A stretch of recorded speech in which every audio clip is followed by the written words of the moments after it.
Top quality और consistent performance के लिए सिर्फ सिल्वर पंप नाम याद रखना।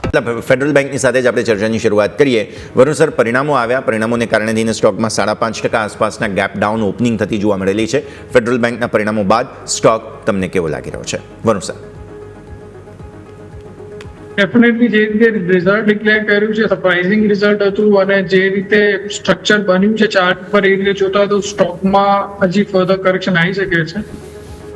ગેપડાઉન ઓપનિંગ બાદ સ્ટોકમાં સારી એવી રિકવરી આજે જોવા મળી છે, બટ સ્ટ્રક્ચર બહુ જ વીક થઈ ગયું છે. ચાર્ટ ઉપર સારું મોમેન્ટમ હતું, બેંક નિફ્ટી સાથે સ્ટોક બી સારું મોમેન્ટમ બતાવ્યું હતું, બટ એને એના નિયર ટર્મ જે સપોર્ટ એરિયા હતા 190 એને તોડી દીધો છે. EMA 2050 નું નેગેટિવ ક્રોસઓવર પણ ચાર્ટ ઉપર બતાવે છે, એટલે મને લાગે છે અહીંયાથી ફર્ધર એકવાર માટે 175 સુધીના લેવલ આવી શકે છે.